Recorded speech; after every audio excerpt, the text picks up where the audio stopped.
¿Qué onda? ¿Cómo estás, Ricardo? Hola, buenas noches. ¿Cómo estás? Todo muy bien. Antes que nada, muchas gracias por tu tiempo para No, de grabar nada. este episodio. Me gustaría que te presentaras, antes que nada. Claro que sí. ¿Qué tal? Buenas noches, mucho gusto. Yo soy el doctor Ricardo Telles Marroquín. Yo soy médico internista e infectólogo. Ok, pues a propósito del COVID-19, vamos a tener una conversación súper relax porque estamos en quédate en casa, hashtag. Entonces estamos muy relax. Vamos a tener una conversación, yo espero sea útil para todos y todas los que nos puedan escuchar y lo puedan replicar, porque lo que nos tiene aquí sentados es cuánta mala información se está difundiendo y eso crea más miedo, crea más incertidumbre y eso no suma nada. ¿Qué opinas de eso? Exactamente, sí. Digo, ahorita desgraciadamente creo que estamos viviendo en una era donde tenemos acceso a la información tan rápido que si a alguien se le antoja dar una noticia falsa, que es lo que está pasando ahorita, pues en cuestión de minutos se propaga. Lo hemos visto con Twitter, ayer de un caso que andaban matando a un paciente. Entonces, ahorita creo que lo más importante es que tengamos bien claro lo que es, qué es lo que puede pasar y cómo podemos prevenirlo, que es creo que es lo más importante. Exactamente, y por eso estamos aquí. Entonces vamos a empezar por platicar así cosas generales relacionadas con el virus. Eh, Principalmente sabemos que en diciembre ya habíamos hecho un episodio hace creo que un mes y medio. Y la Ujú. idea de hacer este episodio es más que nada aterrizar en todas esas dudas, pero vamos a hacer un recuento de lo que tiene que ver con el virus. Es Háblanos por qué, digamos, ya sabemos que los coronavirus existen, ha habido varios. Ajá. Bueno, danos así una remembranza, por favor. Claro, bueno, estamos hablando ahorita específicamente de un coronavirus nuevo. Los coronavirus, como ya mencionaste, los tenemos desde los 30, desde los 1930 ya sabíamos que existían, en los 60 ya le pusimos nombre y apellido, pero a partir del 2000, que fue donde tuvimos estos episodios muy fuertes, que fue básicamente en 2002-2003 y luego ahora recientemente en el 2009-2010 con el SARS y con el MERS. Entonces, este coronavirus nuevo es básicamente como sus hermanos o como sus primos hermanos, que son virus que son de animales que de alguna manera infectan al humano y en el humano causan síntomas. Entonces, está muy bien identificado que en los animales tienden a ser síntomas gastrointestinales, pero en los seres humanos causan síntomas respiratorios. Por eso, hablando del SARS y MERS, pues básicamente tienen un cuadro respiratorio muy parecido al que estamos viendo ahorita con el COVID-19. Hay que mencionar que este COVID-19 pues, se le llama así a la enfermedad, pero el virus es el SARS-CoV-2, que es básicamente parecido hasta en un 80% a su primo o a su hermano mayor, como quien dice. Entonces, ¿qué fue lo que pasó? Pues no sabíamos que existía. En China, a partir de diciembre y a principios de enero, empieza a haber estos casos de neumonías raras o diferentes que salieron de este lugar de Wuhan, donde había venta de animales vivos. Entonces, se empezó a ver estos casos y es donde pues empezamos a notar que pues esto era algo diferente. O sea, aunque era muy parecido la sintomatología, era por un virus nuevo que básicamente brincó, que no sabemos de qué animal brincó. Tenemos la sospecha que es de un felino, pero brinca básicamente al ser humano y está causando esta pandemia. Ok. Entonces, la vía de transmisión, bueno, antes sí, la vía de transmisión es la vía respiratoria, ¿cierto? O sea, es Así a es. través de las gotitas de secreciones que son micropartículas, ¿no? Que no se observan, Ajá, ¿no? exactamente. Sí, entonces básicamente estamos expuestos con las secreciones respiratorias o el flush, como quien dice. Si tú de repente vieras una fotografía de alguien estornudando y ves las partículas que salen, básicamente son esas. Desde el momento que estamos platicando, hay gente que pues al momento de platicar tose o avienta saliva y son esas secreciones respiratorias que hacen el contagio. Así es. ¿Cuál es el periodo de incubación del virus, Ricardo? O sea, Mira, digamos, una persona en contacto con el virus ujú. y cuánto tiempo pasa para que esa persona, para que el virus se replique y genere síntomas. Mira, ahorita el periodo de incubación que tenemos más o menos marcado es de 7 a 14 días. Entonces, por eso precisamente la importancia o sea, de este periodo de si viajaste, si tuviste contacto con alguien enfermo, que estés en bajo vigilancia hasta 14 días. ¿Por qué? Porque sí puedes presentar síntomas. Ahora, hay que recalcarlo, es una infección altamente contagiosa. Contagiosa que es que fácilmente puedes infectar a alguien más. Entonces, hay que tener eso en cuenta porque ahorita la preocupación de todos es pues la letalidad y sí vamos a hablar de esto más adelante, pero creo que más que la letalidad tenemos que hablar sobre el contagio, porque ahí es donde ahorita todas las medidas que estamos haciendo preventivas es para evitar un mayor número de casos. Sí, a lo que te refieres es que si una persona que tiene que está, digamos, infectada por el virus, no tiene síntomas tan evidentes y está en un cuarto con 6 personas, pues existe una alta posibilidad de que las otras personas reciban el virus y empiece el cuadro, digamos, el periodo de incubación. Por eso queremos limitar esos contactos para, digamos, evitar mayores infecciones. ¿Es así? Así es, exactamente. O sea, lo que pasa es que obviamente siempre hablamos en medicina, tú lo sabes, el RO cero o la capacidad infectiva que tiene una enfermedad. O sea, este virus, aunque no tiene esta capacidad tan infectiva como por ejemplo sarampión, que un paciente con sarampión puede infectar hasta 18 personas, se ha visto que ahorita estamos hablando que un paciente con COVID-19 o con este coronavirus nuevo puede infectar de 1 hasta 5 personas. Entonces, si podemos evitar que uno infecte 5 personas, que de las 5 personas infecten a cada quien otras 5 y otras 5, pues obviamente eso es lo ideal, ¿no? O sea, que intentamos delimitar lo que es el contagio. Entonces, efectivamente, sí. Perfecto. Oye, pues ya mencionaste sarampión, a ver cuándo hacemos un episodio de sarampión. Claro que sí, cuando gustes, Porque claro, claro. fíjate que el foco está en COVID, pero creo que sarampión es un tema, ¿eh? O sea, a mí me preocupa que se nos esté pasando, o sea, por estar poniendo tanta atención en el COVID, el sarampión lo estemos dejando pasar y bueno, finalmente nos ayudan estas medidas de prevención, pero pues yo creo que haremos un episodio. Sí, claro que sí. La verdad es que ahorita sí es bien importante que aunque tenemos el ojo en COVID, no perdamos el ojo con sarampión. ¿Por qué? Porque desgraciadamente aquí es esa mentalidad antivacunas que se ha propagado en el mundo y más que todo de nuestros vecinos del norte, donde, pues, ¿para qué ocupamos las vacunas? Pues ya todos estamos bien sanos y todo muy bien. Entonces, ya ahorita sí hemos estado viendo casos en adultos, obviamente niños, que son los que propagan más fácilmente este virus, pero el problema es que sí lo estamos viendo en adultos. Entonces sí, yo creo que valdría la pena que de repente echáramos la platicada de sarampión. Yo creo que sí hay que programarla. Claro que sí, Infecto claro ahorita que sí. anda de moda, anda de moda. Eh, este periodo de incubación de 7 a 14 días, Ricardo, ¿quiere decir que el paciente va a tener síntomas en algún momento o no? Mira, tenemos que hablar sobre que definitivamente podemos tener pacientes que están asintomáticos, pero que sí tienen el virus. O sea, que son estos pacientes que están infectados, pero que no tienen síntomas como tal.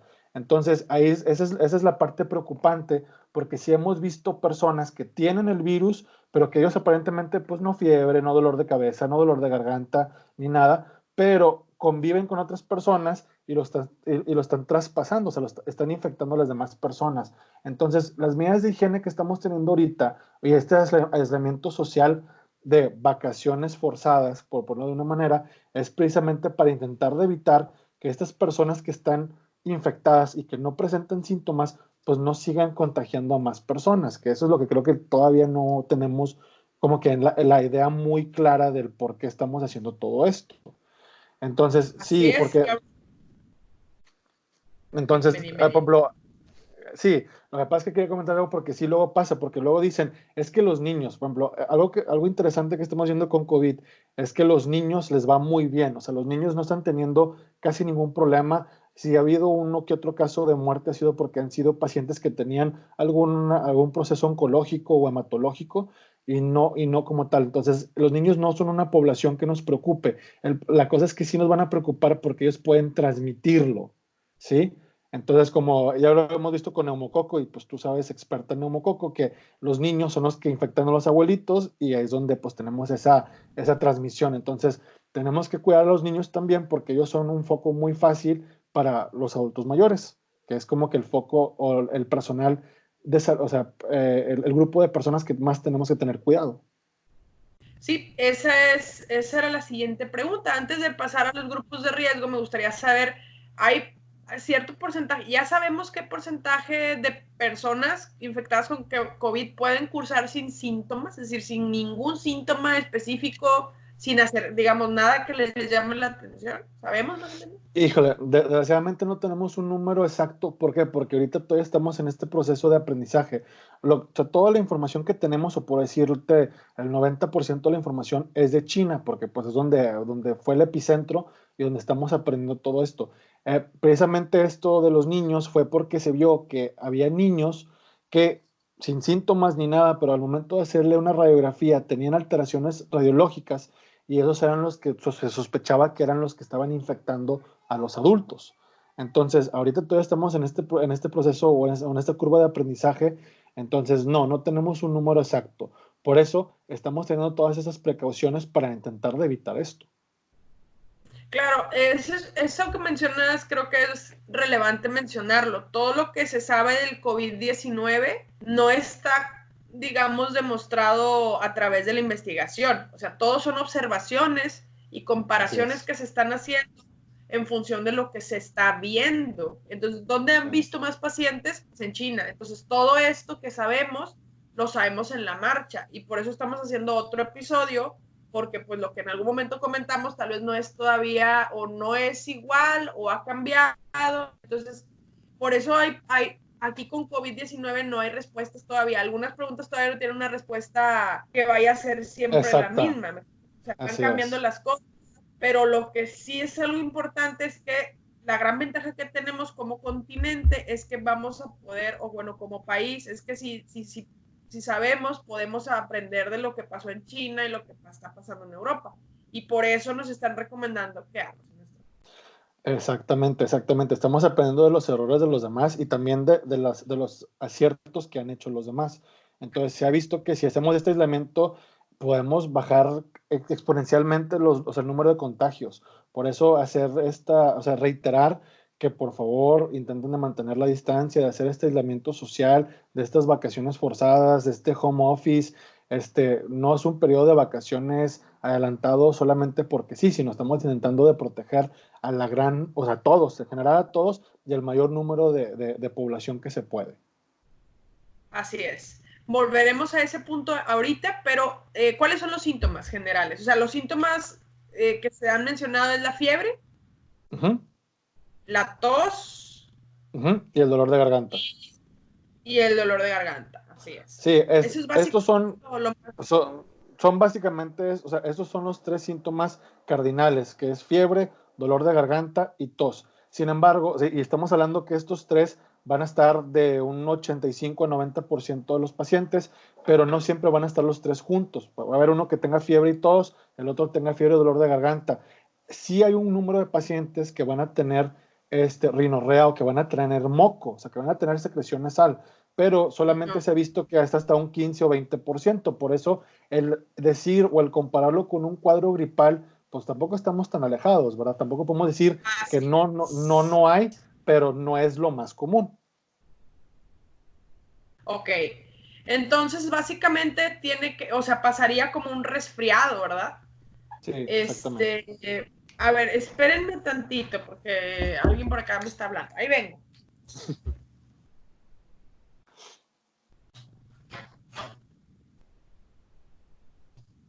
Ya.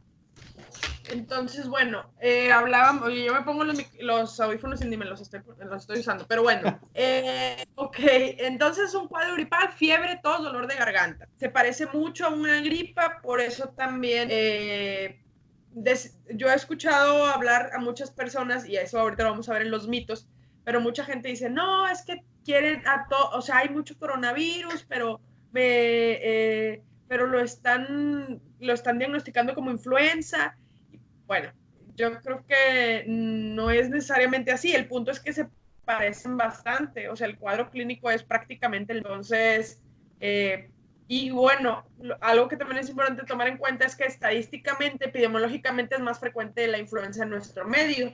Entonces, pues Sí, claro obviamente lo que que sí. vamos a pensar los doctores, pues es en influenza antes que en coronavirus.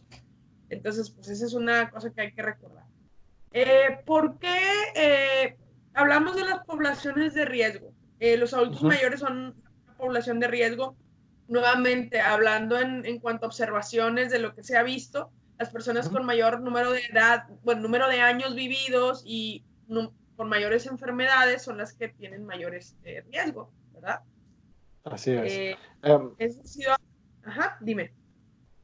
Pues, o sea, aquí lo que hemos visto es que, por ejemplo, definitivamente el adulto mayor es el que tiene esta, pues vamos a decirlo, mala suerte o que tiene estos cuadros más graves, porque pues obviamente o sea, tenemos que ver que tiene más derecho de tener alguna comorbilidad, o sea, de tener hipertensión, diabetes, obesidad, obviamente Sí, hay una discinesia celular, obviamente, que tiene todo el derecho de tenerlo, o sea, entonces sí, sí, eso es lo que estamos aprendiendo ahorita y lo que estamos viendo con el resto del mundo, que tenemos que cuidar más a esta población, porque así efectivamente es.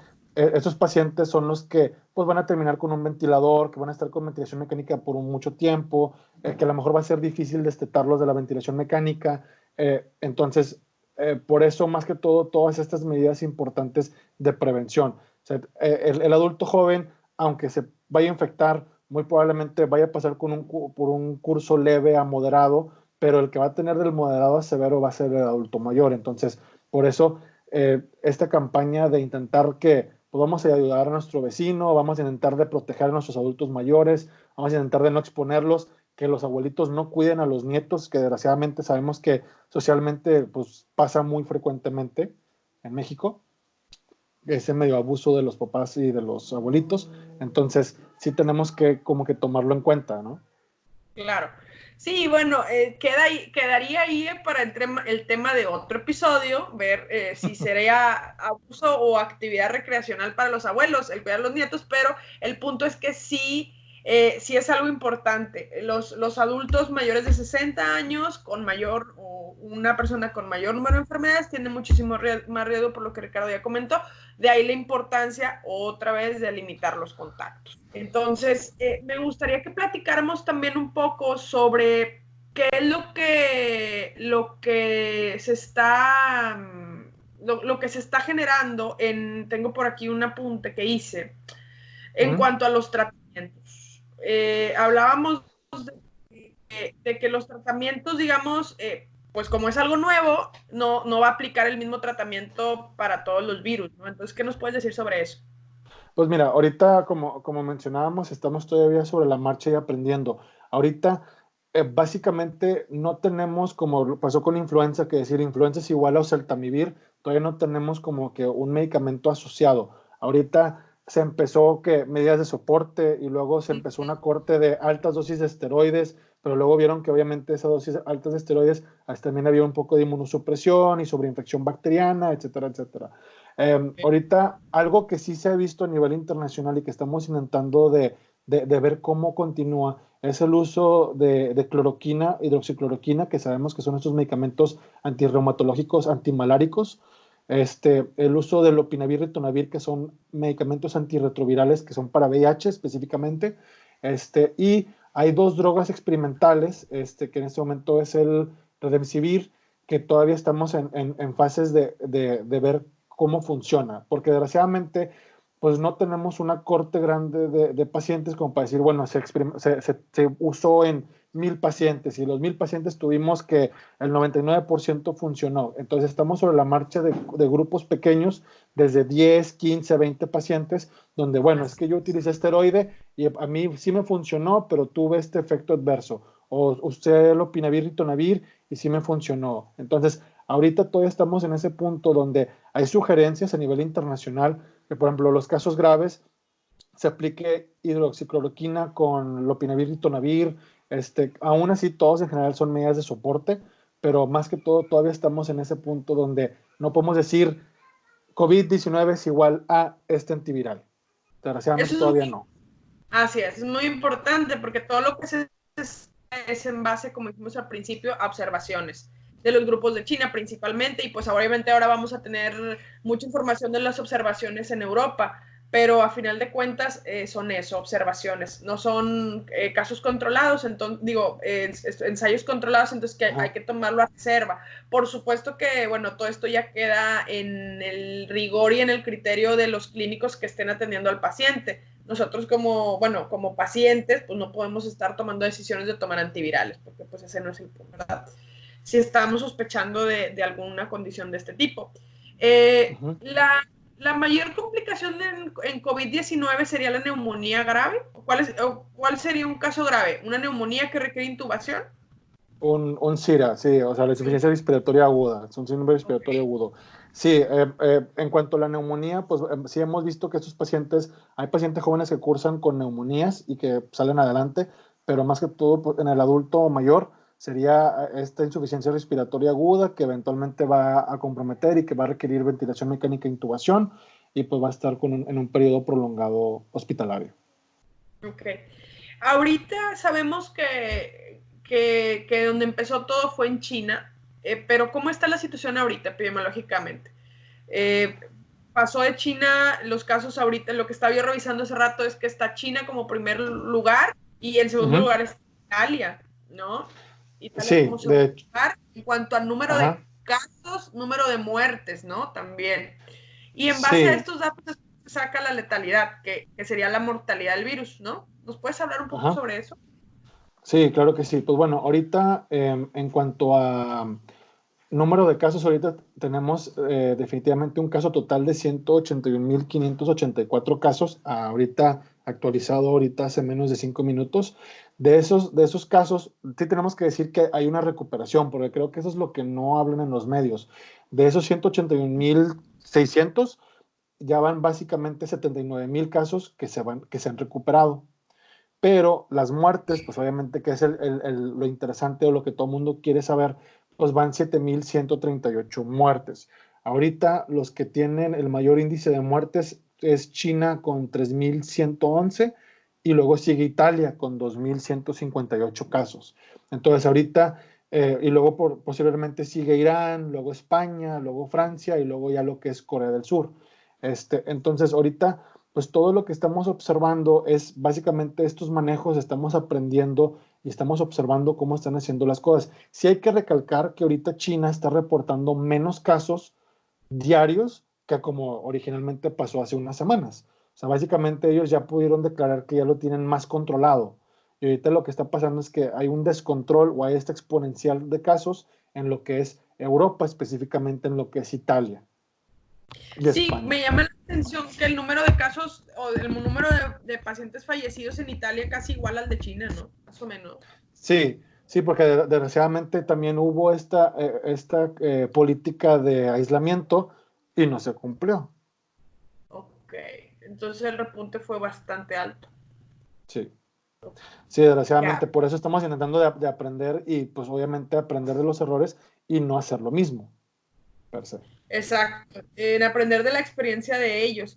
¿Qué está pasando en Latinoamérica o en América, en términos generales en América? Estados Unidos está, pues porque sería lo que más nos interesa a nosotros como México, digamos, nuestras fronteras, y Estados Unidos creo que, pues, lo que yo estaba revisando es que se ha mantenido un poco estable, ¿no? En los últimos 2 días, aparentemente. Sí, o bueno, desgraciadamente aquí tenemos que ver que obviamente hasta que no hubo hubo esta política de cerrar fronteras y de no permitir la entrada de Europa o vuelos de Europa, Estados Unidos relativamente lo había tomado como algo tranquilo, pero por ejemplo, ahorita Estados Unidos está reportando 4.600 casos aproximadamente, cuando pues, se supone que hace unos días mencionaban que los números eran menos de 100. Entonces, también estamos aprendiendo la mala, pues que obviamente hay que hacer esta cultura de prevención y esta cultura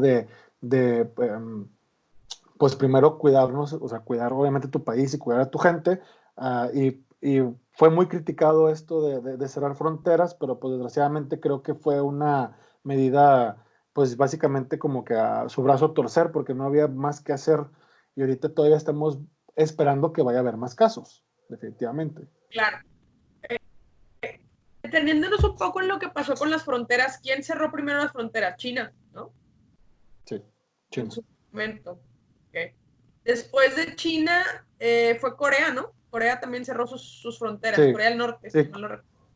sí, y luego Corea del Sur. Y o sea, ahorita más que todo también lo que hizo Corea del Sur fue básicamente este aislamiento social obligatorio, donde básicamente o sea, estaban patrullando las ciudades. Si veían a alguien afuera que no tenía que estar afuera, obviamente esto era una multa y demás. Entonces, sí, sí fue algo muy rígido, muy ortodoxo, que pues era aislamiento y ese aislamiento y obviamente intentando identificar los casos. Entonces, creo que tenemos de aprender y imitar lo que está funcionando, ¿verdad? A pro de la gente. Claro. Y actualmente, o sea, ahorita 16 de marzo, las fronteras que están cerradas son las de Italia. ¿Siguen Ujú. cerradas las fronteras de China y de Corea todavía? Pues hasta donde lo he leído, sí, sí todavía están cerradas, desgraciadamente, aunque ya bajaron el número de casos, como quiera, tienen que continuar todavía esta contención porque todavía no se ha dejado de sumar casos. Ya son mucho menos, pero sigue habiendo casos nuevos, entonces todavía no es posible esto. Ok, aquí en América, ¿quién tiene cerradas las fronteras? Me estoy adelantando un poquito a las preguntas mito, ¿eh? Porque esa es una pregunta que la gente tiene así pensado que todos ya están encerrados en sus países. Pero vamos a hablar de No, América, ya hablamos sí, de ¿verdad? hecho, hasta Latinoamericana. donde yo tenía entendido, creo que Chile eran los que estaban como que en vías de cerrar sus fronteras, pero que tenga entendido de que es lo que es Latinoamérica o Suramérica. Okay. Yo tampoco, al menos en la información que revisé hasta hoy. Si alguien tiene algún otro dato, pues bueno, nos lo puede mandar a cualquiera de los dos. Me gustaría seguir con el tema de algunas dudas muy concretas relacionadas con esto. Una Claro. es la lista del ibuprofeno. Lo que yo estuve revisando es que en Francia, la observación en Francia fue que los casos que se agravaban eran los que usaban ibuprofeno. Ujú. Y bueno, todo esto o sea, esto no fue lo mismo que observaron en España.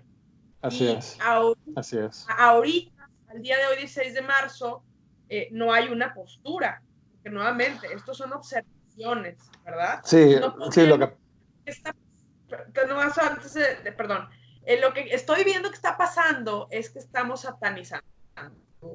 La gente lo está, digo, si bien tiene sus bemoles el ibuprofeno, pues creo que lo estamos satanizando. ¿Qué me puedes decir? sí, definitivamente, mira, yo estoy en comunicación con compañeros en España y de Francia y de otros países infectólogos, entonces precisamente pasó esto que estaban comentando, España no ha hecho un comunicado como tal y de hecho la postura de España es que se siga usando. Si lo tienes que usar, úsalo. Si puedes usar paracetamol, pues usa paracetamol. Si tienes que usar ibuprofeno, usa ibuprofeno. Ahora, tú como yo sabemos que todo medicamento tiene un efecto secundario. Y sabemos que los AINES, específicamente, hablando no paracetamol, sino ibuprofeno, naproxeno, ketoprofeno, etcétera, etcétera, pueden, desde trombocitopenia, gastritis medicamentosa, puede haber sangrado tubo digestivo. Entonces, sabemos que cada paciente, cada organismo es diferente. Entonces, un ejemplo de estas observaciones es, por ejemplo, en Estados Unidos, muchos de los casos que se están viendo allá están teniendo diarrea.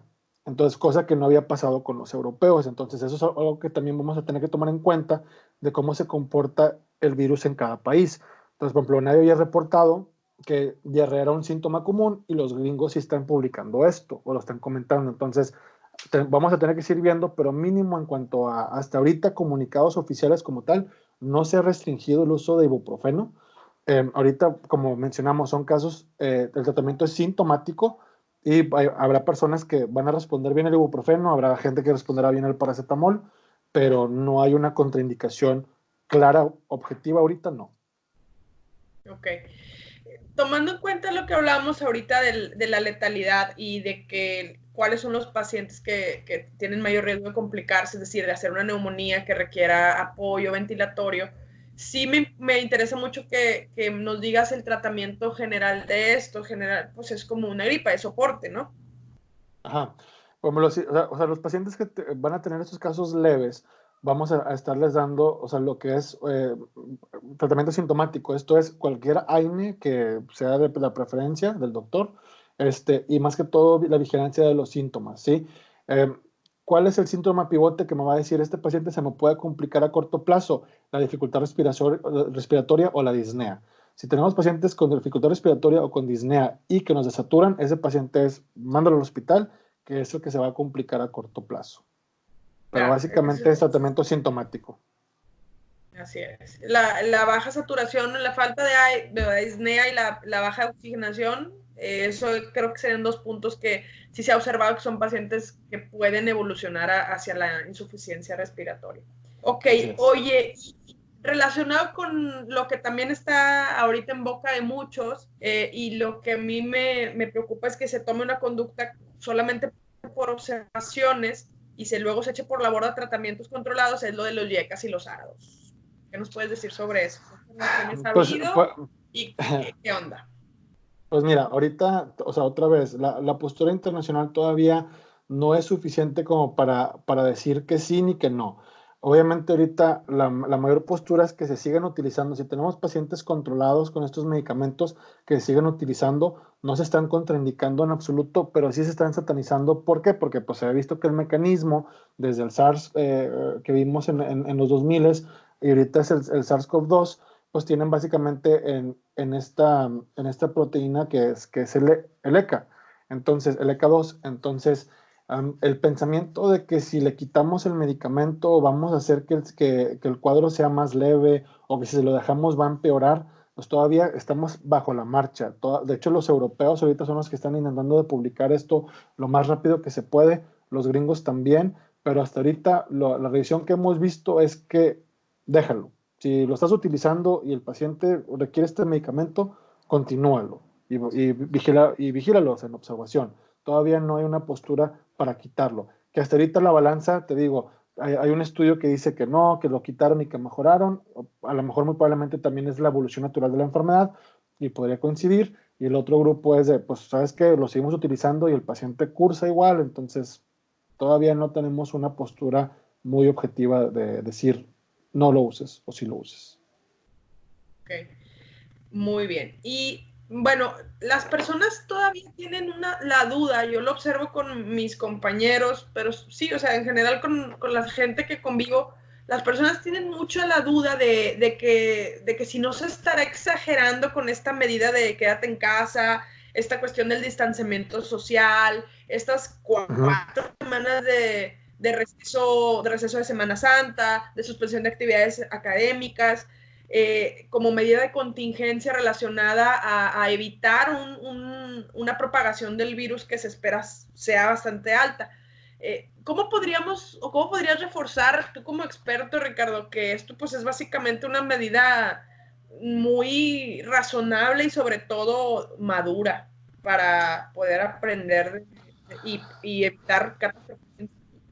Claro, mira, ahorita mucha gente está platicando de lo que se hizo en Corea del Sur, que pues sería como que el poster child se hizo aislamiento respiratorio, bajó esta curva, bajaron el número de casos y efectivamente, o sea, también, por ejemplo, pasó con Italia. Italia también se hizo la misma recomendación, no se siguió y hubo esta propagación del virus. Entonces, a lo mejor la gente todavía tiene este pensamiento fantasioso que el virus anda flotando por ahí, que lo respiras nada más o etcétera. No, está bien claro. Esto es una propagación de secreción respiratoria. Esto es, si tú y yo estamos a menos de 1 metro o 2 metros y yo estornudo, mi estornudo te va a llegar. Se ha visto que hasta una distancia de 4 metros puede viajar el flujo de una persona estornudando y hay gente que todavía pues, tiene más capacidad pulmonar y puede llegar todavía más la distancia. También otra cosa que se ha visto es que si no tenemos una limpieza adecuada de superficies, el virus puede estar desde 4 horas, 9 horas, hasta 9 días en superficies que no se han limpiado. Obviamente aquí el mecanismo de limpieza, que es el mecanismo mecánico sencillo, que es pasar el trapo con agua y jabón o con algún producto clorado o con un producto que huela bonito a pino, pues funciona. ¿Por qué? Porque básicamente se ha visto que el virus, la capa lipídica del virus, al momento de tú pasar agua y jabón, lo rompe. Entonces lo mata. Entonces no hay mayor cosa que hacer más que seguir las medidas de higiene. Y las medidas de aislamiento es porque se ha visto que si tú estás cerca de una persona, pues obviamente estás compartiendo lo que es el aire, estás compartiendo esas secreciones respiratorias y propagas el contagio. Entonces, creo que más que exagerar, creo que estamos haciendo lo correcto. Creo que debemos de tomar, hemos estado semanas dando como comercial, ¿no? Lávate las manos, ten etiqueta respiratoria, tose y estornuda con la parte interna del codo, no saludes con la mano, no des el beso, no des el abrazo, no porque queramos volvernos una sociedad fría, sino que necesitamos definitivamente proteger. Y sabemos Así que esa es. es la forma de contagio. Así es, totalmente de acuerdo. Vamos con mi parte favorita del episodio, Ujú. que son todos los datos que yo logré recopilar de todas las personas que, bueno, yo les dije a algunos de las personas cercanas, díganme sus dudas y yo les voy a preguntar ¿Vale? con un experto y Va. pues ahí te van. A ver, vamos, así como si fuera un cuestionario. Fíjate, vamos a ver, relacionado al virus, ya nos dijiste, el virus puede sobrevivir en superficies, ya nos dijiste que sí, ¿verdad? ¿En cuáles superficies? Pues en cualquiera, ¿no? En cualquier superficie. Básicamente cualquier Pero, objeto inanimado. Ujú. ok. Y bueno, puede durar, ya nos dijiste que 9 horas y en algunos estudios hasta 9 días, ¿verdad? Ajá, Pero así es. si se limpia la superficie, ya, o sea, el virus ya se va, eliminamos el virus, ¿cierto? Entonces, Así es. conclusión, sí puede vivir en superficies, pero superficies que no se limpien, por eso la importancia de limpiar las superficies, ¿verdad? Exactamente. Ya, ajá, dale. Ujú. O sea, aquí es que no es que vaya a estar en una superficie extraña, sino sencillamente el picaporte de la puerta, la barrita donde pone los brazos, cualquier lugar donde hayas estornudado o que una persona estornude y que tenga ahí la secreción. Entonces, te digo, puede ser desde cuestión de horas hasta cuestión de días, o sea, desde 2 horas hasta 9 días puede durar. Que obviamente dicen que si la temperatura, porque esa es otra cosa que todo el mundo está ahorita, que si como que estamos Exacto. en época de calor, me voy a adelantar porque creo que tiene mucho que ver. Se ha Sí, visto que en claro, ¿no? condiciones de frío y humedad puede durar más, pero si tú haces limpieza mecánica, lo matas. Entonces, si tú haces la higiene básica, normal, usual que debemos de hacer, se muere. Obviamente nadie lo piensa así, pues imagínate, tú ahorita estornudas de la manera inadecuada, estornudas en tu mano, vas y agarras el picaporte de la puerta, dejas ahí el virus, alguien más entra, agarra ese picaporte, se lleva la mano a la boca, a la nariz, a los ojos, y ahí se contagió. No es un pensamiento mágico de que es que el virus está flotando, sino hubo este contacto directo. Definitivo. Y entonces, ¿qué pasa? Que ya haga calor porque con el calor se muere el virus, eso totalmente falso. Sí, No, falso. ¿verdad? O sea, O sea, falso. no. No. Porque no, pues nos están manejando que se muere a los 27 grados y que el calor automáticamente lo elimina. Pues eso Lo no, ¿verdad? inactiva. Nada que ver. No, Así nada es. que ver. Me Tenemos que hicieron, recordar me hicieron. que, ajá, No, dale. no, Hay solamente un, como algo hay un rápido. retornillo. Ajá, No te dale. preocupes, solamente es comentar que, por ejemplo, o sea, lo vimos con SARS y con MERS, que, por ejemplo, fueron en países con temperaturas mucho más altas que México y como quiera se propagaba el virus. Entonces, el pensar que solamente porque brincó la frontera y que ya estamos acá arriba de los 27 grados, en los 30, 31, 32 grados y se van a activar, pues no. Lo que sí se ha visto, que obviamente es que en temporadas de frío, como la gente está acostumbrada a juntarse, hay clústeres de gente, grupos de gente, ahí se puede propagar el contagio. Entonces, ahorita por eso es sepárense, aíslense, socialmente hablando, para que no se propague el virus. Y aquí voy a meter esta parte de las preguntas que creo que se acomoda bastante bien. Porque sí es importante mencionar que el virus no viene en el aire. O sea, sí viene en el aire, pero no en el aire, en el aire desde China para acá, Sí, sino en una quienes lo corriente de traen aire. son Uh -huh. son las secreciones de las personas pues, que se trasladan, ¿verdad? O sea, no es como un ave que puede volar a través de kilómetros, no es necesariamente así, ¿verdad? Es Sí, más exactamente.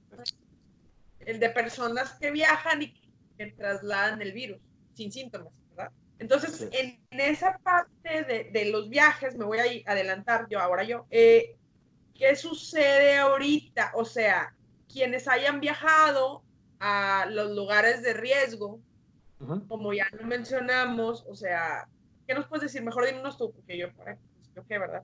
¿Qué puedes decir sobre eso? No, no hay problema. Mira, ahorita básicamente la postura es, si no tienes que viajar, no viajes, de preferencia. ¿Por qué? Porque ahorita ya estamos viendo pandemia que se tardaron en decir que era una pandemia, pero básicamente es que es una nueva enfermedad que está en varios continentes, en varios países y que está teniendo un número más de lo esperado. Entonces, eso ya se cumplió con China, ya se cumplió con los países de Asia, ya se cumplió con los europeos y ya está acá en América. Entonces, el hecho de que tengamos tantos casos hace que ahorita prácticamente el riesgo es en cualquier país. O sea, a lo mejor hay países que tendrán uno o dos casos, pero son contados. Entonces, ahorita ya estamos viendo que hay muchos casos en todos los países. Entonces, viajar definitivamente lo más recomendado es que no, porque sí hay un riesgo, obviamente. Entonces, todo el mundo piensa, pero es que si yo soy joven, yo voy a ir y a mí no me va a pasar nada más que un caso leve. El problema es que tú no sabes a cuánta gente puedes contagiar y dentro de esos pueden haber adultos mayores. Entonces, por eso más que todo es una cultura de prevención, que no solamente soy yo, sino yo estoy protegiendo a mi comunidad o a mis seres queridos o a las demás personas con las que yo vivo.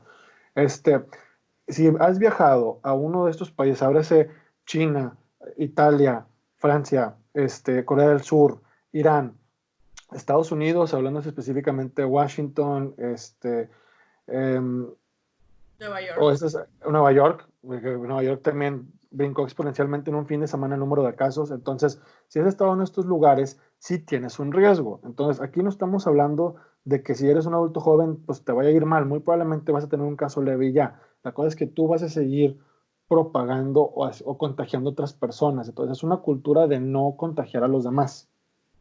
Claro, es un sentido de responsabilidad ante la crisis, ¿no? Así ¿Qué es. pasa si llegué de viaje? ¿Me debo preocupar o me debo de ir corriendo a hacer la prueba aunque no No, tenga no, mira, síntomas? ¿Qué es lo que tengo que hacer? ahorita no debemos de saturar lo que es el sistema de salud. Ahorita los casos leves se da tratamiento sintomático, se aísla en su casa por 14 días y ya. Si hubiese alguna complicación, pues efectivamente pues tiene que regresar al hospital y eso nadie se lo va a negar. Pero ahorita los casos leves se deben de manejar en casa, se deben de aislar. Los casos que, como te mencionaba, que presentan la disnea de saturación, de dificultad para respirar, son los pacientes que sí tienen que estar en el hospital y son los que tenemos que cuidar más.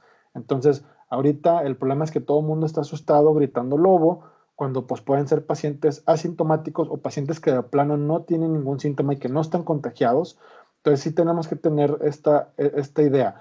Hay una línea telefónica, ya sea a nivel nacional, aquí específicamente en Monterrey, en Nuevo León, donde podemos hablar, sacar estas dudas. Obviamente los médicos ahorita estamos en esta campaña de soy médico, dime tus dudas, déjame ver qué te puedo ayudar, pero necesitamos, por más que queramos, no saturar el sistema de salud, o sea, los hospitales. ¿Por qué? Porque ahorita hay mucha gente que realmente no tiene que estar ahí, está saturando y se puede contagiar de los que sí están enfermos. Entonces, tenemos que Así tener es. como que cultura de no saturar el sistema de salud. Así es. Entonces, ya será el médico el que decida si se tiene que hacer la prueba o nada más se vigila en casa en 14 días. Y Ujú. sí hay que decirlo, Ricardo, hay que confiar en los médicos, ¿no? Porque de repente también eso me llama mucho la atención, que das argumentos hacia diferentes situaciones que ahorita voy a mencionar y la gente no. Ellos siguen como muy perseverantes en ideas conspiracionistas y eso pues no nos va a llevar a nada. Entonces, por eso Claro, el sí, hecho no. está. Ok. Bueno, algo que también me llama la atención y que, bueno, sí, que me ha llamado la atención es una pregunta que me pareció muy curiosa, que es, Ujú. volviendo al punto del calor, antes de continuar, ¿por qué no hay coronavirus en África? Pues ¿El eso es una muy calor? buena, sí, es una buena pregunta. Yo creo que más que todo es también la exposición, o sea, o sea, al final de cuentas, también así como el contacto humano que puede llegar a haber. La verdad es que hasta ahorita la teoría del calor es hipotética, porque pues al final de cuentas se ha hecho en un área controlada, como se ha hecho con las bacterias y con los hongos y los parásitos. Pero, pues sí, a final de cuentas, creo que ahorita África, si de por sí tiene pandemia de VIH y tiene, bueno, más bien, una endemia de VIH y tiene muchas otras cosas que están pasando ahí con ellos, yo creo que agregarle coronavirus sería como que la cereza del pastel, ¿no? De todas las enfermedades que pudieran tener. Pero pues Yo sí, pienso que es eso algo que llama la atención. por el flujo de gente también, pienso yo. El flujo de gente desde Asia, pues no es tampoco hacia África. Entonces yo creo que eso también Así tiene mucho es. que ver. Pero bueno. Oye, ¿el virus se transmite por comida? Ah, de instancia de, como habíamos mencionado en China, de ese brinco de animal a humano, sí. Ya posteriormente de que hubiese alguna contaminación por ejemplo, heces o fecal oral, no. De hecho, se ha visto que es tan baja la carga viral en heces humanas que la transmisión fecal oral o que sea por contaminación es poco probable, muy bajísimo el Okay. porcentaje. Estamos hablando entonces que comida contaminada con heces, no, con heces de pacientes, con heces fecales de Con COVID. pacientes infectados con COVID, no. Y la comida como tal, pues, pues digamos algunos animales, ¿no? Digo, eso se sabe porque ya sabemos que los coronavirus son zoonosis, ¿no? Ujú, así es. Ok. Bueno, una pregunta que me hicieron es, bueno, para este programa fue que si existe alguna etapa durante la infección por COVID-19 en la que la persona sea más infecciosa o la transmisibilidad del virus sea más. Pues mira, lo que pasa es que creo que más que todo es mientras que el paciente esté bajo el periodo agudo de la viremia, esto es, pues tú sabes, o sea, te infectas y hasta que haya una cantidad suficiente de virus para causar síntomas, pues el paciente ya presenta los síntomas. Y Okay. posteriormente, pues el paciente mientras tenga la tos y todo. Lo que se ha visto con COVID-19 es que hay pacientes que aún después de haber pasado el cuadro agudo o los síntomas agudos, siguen teniendo replicación viral y están colonizados por el virus. Entonces ahí es donde tenemos la duda de si puede contagiar todavía después de haber pasado por el periodo agudo o de los síntomas agudos. Entonces estamos en proceso de aprendizaje. Por eso son 14 días de aislamiento, ¿no? Sí, Y bueno, por ahí en el deber ser en Asia, bueno, lo que estuve yo revisando es que cuando es posible se hacen un par de pruebas más después de que el paciente ya no tiene síntomas.